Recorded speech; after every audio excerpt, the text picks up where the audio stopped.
Hi friends, welcome back to my channel. It is officially 1 week until I move out of this filming location. So I wanted to sit down and film a few videos for the last time in this spot for you all because it is the middle of July and I still haven't talked about what I read in May and June. So let's do that together. Sneak peek, it's a good one. I'm also going to apologize in advance for the lighting on this because I can't reach the plug for my ring light because it's surrounded by boxes. So we're just making it work. First and only thing that I read in the month of May. I've been so bad this year about my reading. It's not even funny, you guys. I don't think I've read anything so far yet in July. It's bad. It's bad. It's bad. Anyways, this was the one and only thing that I read in May. This is Pretend You're Mine by Lucy Score. I've never read a Lucy Score book before, and I read this, I think, in 2 sittings. I fly through romance novels. I don't know what it is. I think the high level writing, it's good. I read it quickly. And yeah, I just wanted to get through this one. I picked it up in the airport flying home from a work trip and really actually enjoyed it. Romance ones for me are kind of hit or miss. I think I ended up giving this one a 4-star. I liked it a lot, but I'm trying to remember, honestly, my only thing that's hard with a lot of romances, once I put them down, I cannot remember what they're about after the fact. This is basically about Luke Garrison. Oh, that's right, okay. And a girl, Harper Wilde, who like comes into his life. It was pretty predictable. I think it was probably 100 pages too long. That being said, I enjoyed it. It was very like pretend fake dating type of dynamic, military love, that kind of thing. So overall, I thought it was really cute. It was maybe a 3 out of 5 on the spicy. It's pretty tame, to be honest, from my opinion. But yeah, overall, thought it was cute. I think I'll definitely pick up more from Lucy's Score in the future, but overall, this one I liked. Okay, now let's talk about what I read in June. I read a pretty decent amount in June. I'm actually pretty proud of myself. Actually, looking at this stack, I'm not gonna lie, because like I've said, this year has been terrible for me for reading, and June we got back into it, which I'm like pretty stoked about. So the first thing I read was The Stranger in the Lifeboat by Mitch Albom. This I literally read in 1 sitting. It was great. I love Mitch Albom's writing. It's one of those books that like makes you think afterwards and makes you really kind of wonder about what's going on. I actually read this like right before everything that happened with the Titanic submarine, which is kind of weird timing because this is basically about a ship that goes down that's full of like billionaires, tech industry, like all this crazy stuff, and it's like a conspiracy theory of like what happened to them. So to read that and then for the submarine thing to happen like literally a week later was kind of bizarre. But if you are interested in that whole dynamic, you might actually really like this. But this basically is about it kind of has like a Life of Pi kind of feeling to it, because it's basically about a mystery of a guy named Benji who records the events in a notebook that's discovered a year later when an empty raft washes up on a beach. It's really interesting. I liked it a lot. If you guys are interested, like I said, in the submarine Titanic whole thing, you guys might really like this. And yeah, like I said, I read it in a sitting. It was really good. Next, let's talk about it. Let's freaking talk about it. I pre-ordered this before the hype was ever real because of these sprayed edges and because, guys, I freaking called it. Can I just say that I called it? Dragon books are now a thing. Who freaking knew?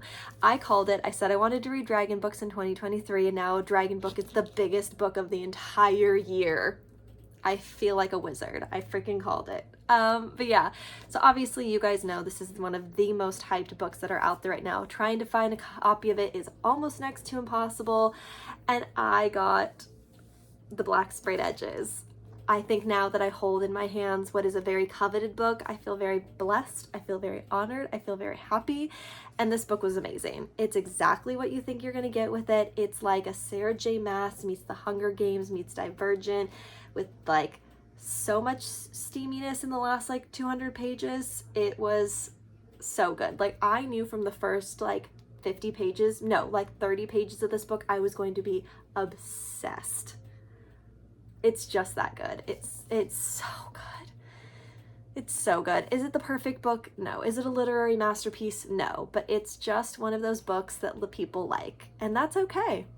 So if you guys are living under a rock and you're not aware, this is Fourth Wing by Rebecca Yarros. This is basically a school for dragon trainers. So this girl Violet, her mom is basically the head of the school, and she basically forces Violet to become a dragon rider and to admit herself into this academy where everybody dies. Basically, it's not a spoiler alert, but like there's all these tests, again, very divergent feeling, like a lot of these tests very make or break it, and she is such a badass and so like it's so good. The dragons are amazing in this. Again, it's fluffy in certain parts. Some of it's a little cringy and just some of the dialogue. Like it definitely reads like a Cassandra Clare, Sarah J. Maas type of writing, but it's so good. It's so good. And I've already pre-ordered the sequel and I'm so excited for it. So yeah, this is Fourth Wing. If you haven't read it, try to buy, steal, or borrow a copy. It's great. Okay, next I read this again in another couple sittings. This is The Crane Husband by Kelly Barnhill. This is a really short little novella with a basically retelling of the Crane wife. I think that's what the legend is. This was really interesting to me. I absolutely am obsessed with Kelly Barnhill's writing. It's so lyrical and metaphorical and beautiful, and it's so good. This for me though, I will say, out of her stuff, the last two books I've read by her, I think the other one was what's her other book that I was like, eh. Oh yeah, the Ogress and the Orphans was fine for me. Same with this one. It kind of just left me feeling more like I wanted just more from this. But overall, it's really good. If you guys do like Kelly Barnhill's writing, I think you will like this. It's definitely for more of a mature audience, but it's really good. Overall, I really did like it. I think for me, I just ended up wanting more overall.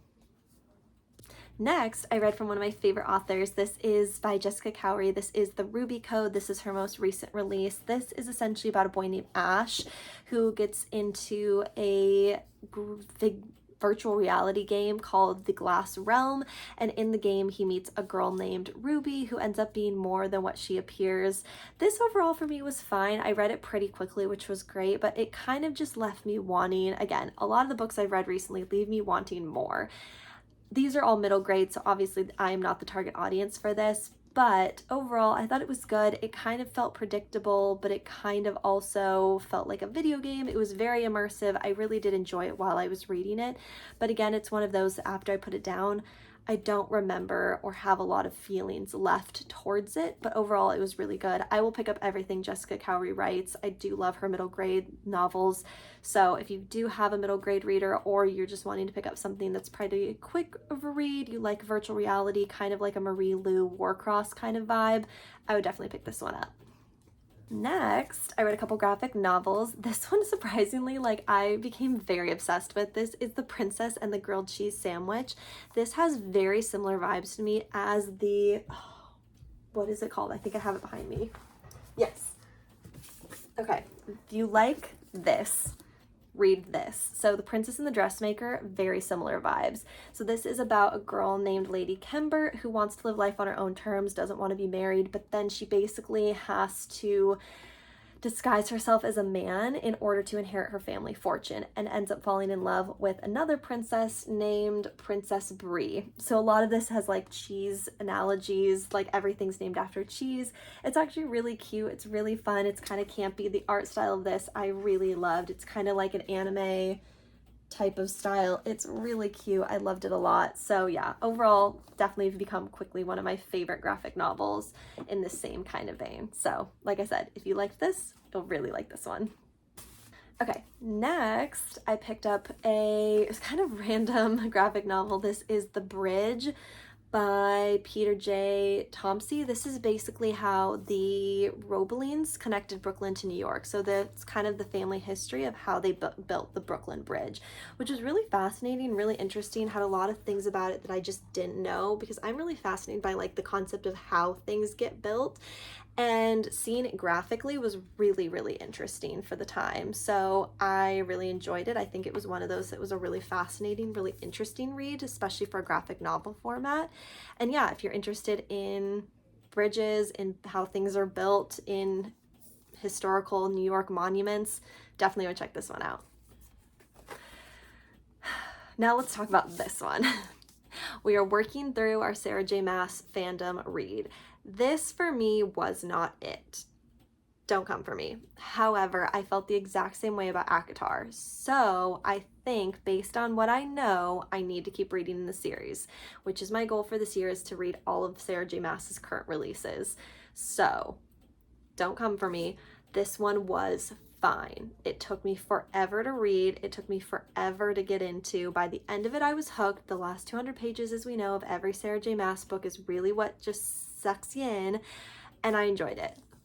That being said, I really, really, really, really want to continue in the series, but I felt the same way about that as I did about ACOTAR, and I was obsessed with the series by the end of it. So I think that's just how it's going to go for me with Sarah J. Maas books, and that's fine. But I want to keep going in the series. But I wanted to let you all know we have started our Throne of Glass series read along. So no spoilers, tell me nothing, but I'm invested and I'm here for it and I want to know more. Okay, and the last one I read to finish off on a nonfiction version, this is How's Your Soul by Judah Smith. This is one I've had on my shelves for literally forever and was kind of wanting just something a little more fluffy and a little bit feel good and a little bit just speaking to my soul, so I picked this one up. This one was fine. I find lately with a lot of self-help books, I take nuggets from them, but this one, especially for whatever reason, was very fine. There's not really much substance to this one, I'll be honest. I do love Judah Smith. I've seen a few of his things. He's actually spoken at a conference that I've been before. So I enjoy him just as overall as a person. I think his stuff is great. But for me, this one is a few years old.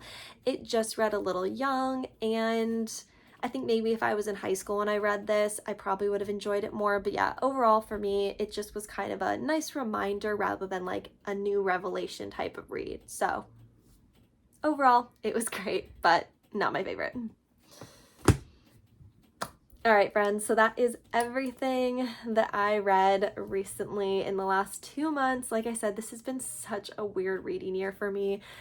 I don't know what's going on. It's been such a busy year. There's so many things going on. Like I said, I'm moving in a week, so that's going to be a whole thing. So keep an eye out for a moving vlog and a new bookshelf vlog. I got a new bookshelf, which I'm really excited about.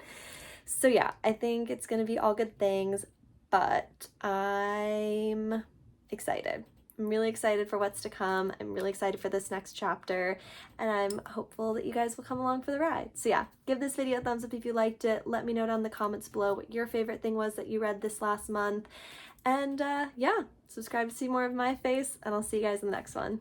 Bye!